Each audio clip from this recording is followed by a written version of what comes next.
First, a bit of background. The roots of public-private partnerships date back to the 1800s, but I think it's safe to say that the United Kingdom is really the pioneer of PPP as we know it. In the early 1990s, the UK introduced what was called the Private Finance Initiative, PFI.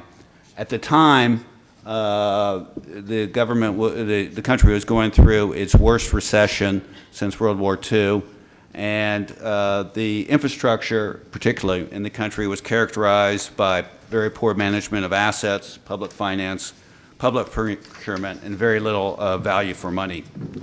Since then, the UK has used PFI and its successor, PF2, to build public infrastructure assets, particularly schools, hospitals, prisons, defense project, waste management, motorways, and also to deliver services to the public. As of recent reports said that there are over 700 PFI and PF2 contracts in operation representing about 60 billion pounds of assets. PPP has not, and PFI has not been without its controversy in the UK. In October of 2018, the government basically put a pause on the program, but since then, nothing's really happened because of Brexit. But we've just seen recently, I just saw over the past weekend, the announcement of several new projects that have been initiated through PPP. So there was an article entitled PFI Lives, so it is coming back to life. So what is PPP? There's no universal definition, but there are some common themes, and I think it's important to recognize it is collaboration between the public and the private sector. It's, as we just heard, a series of tasks delegated to a private party, allowing a transfer of risks between the public and the private sectors. Very importantly, the private party is financially rewarded in a manner commensurate with the achievement of various outputs. The private party secures long-term financing for the project. Public entity reimburses the private party over the life of the project. It's typically a long-term contract, and it's often done by way of, funded by way of project finance. That is, the financing of the capital cost is based upon the cash flows of the asset being financed. Typically limited or non-recourse off-balance sheet to the sponsors. Typically the borrower is a special purpose vehicle.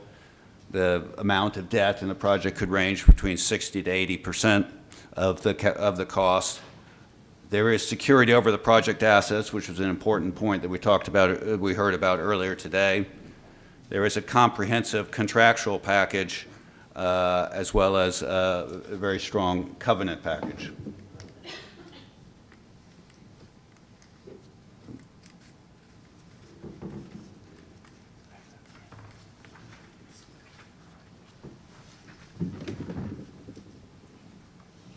Okay, struggling here. There we go.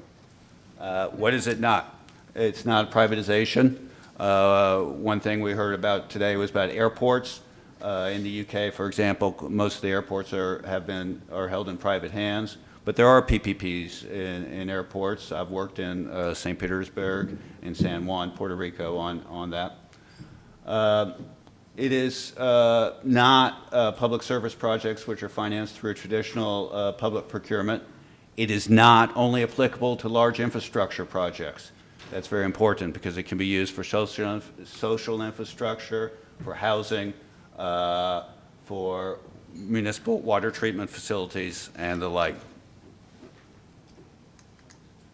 So this touches upon what we talked about, a contractual arrangement where the private party performs one of these functions and assumes the associated risk on behalf of the government and finances the project.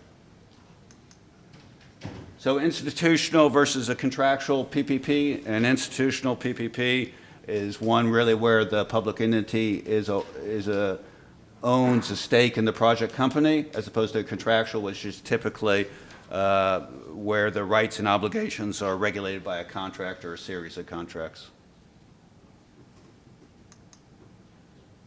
These are a number of different structures. I'm not going to go through them in detail for these purposes. Here's a typical PPP structure.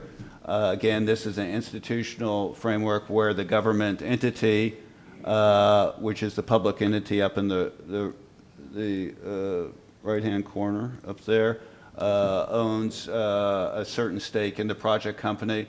There's a concession company or a concession agreement or an offtake agreement between the contracting authority and the project company. The lenders are financing the project at the bottom.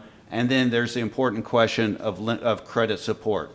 The credit support may be provided by the host government, or as we heard earlier, you could have credit support, credit enhancement provided through a guarantor.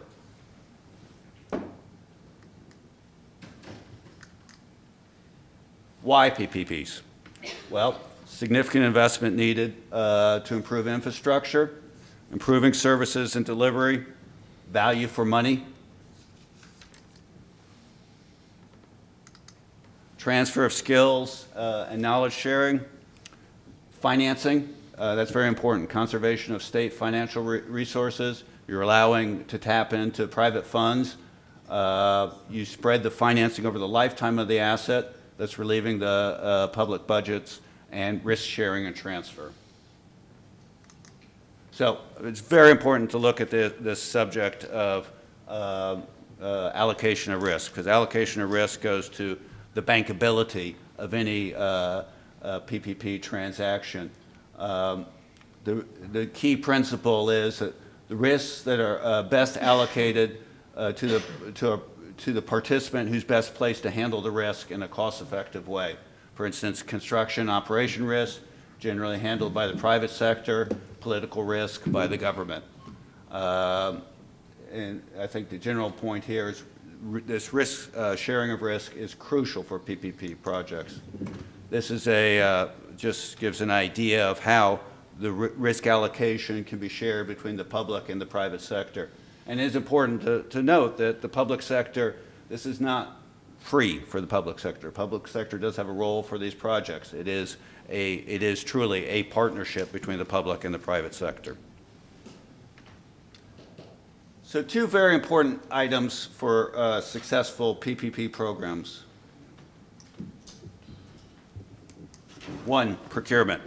In 2018, the World Bank released its Procuring Infrastructure Public-Private Partnership Report, and it reviewed the regulatory framework and recognized good practices that govern PPP procurement in 135 countries worldwide, including Romania, and assessed each government's capabilities to prepare, procure, and manage PPP projects. And there was a score on the basis of 0 to 100, assessing preparation of PPPs, procurement of PPPs, contract management, and unsolicited proposals. And then I'm going to touch on this relative specifically to Romania a bit later. But this is just gives an overview of the proper way of procuring a PPP transaction, from project identification, we heard about feasibility studies earlier today, detailed preparation, the procurement, and then actually the implementation. And this gives gives an overview of a number of different possibilities in terms of procurement options. I'm not going to go into detail.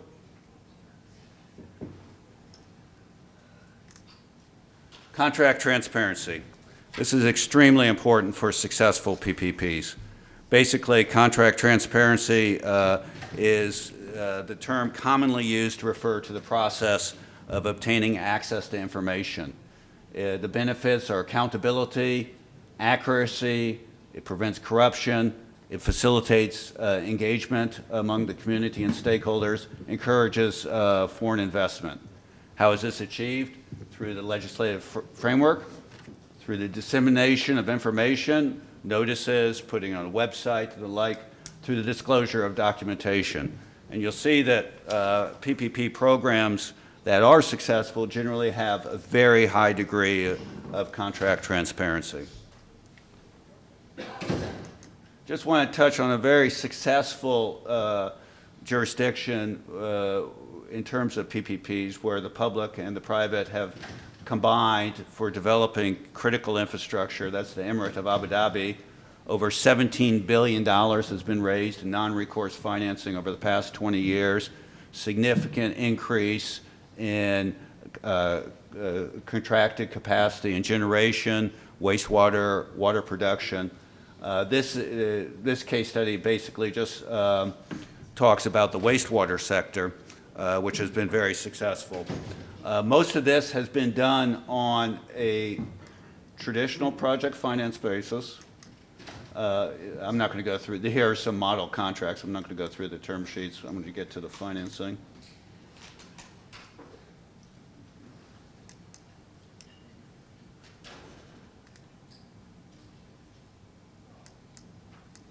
So this gives you an idea of financing on a pure project finance basis. In this case, all by commercial banks. We just heard about the refinancing that took place in one of these projects as well. So 100% by way of commercial banks, but what we're seeing now is a situation where the capital markets are being used to refinance these types of projects, and we'll get on to that.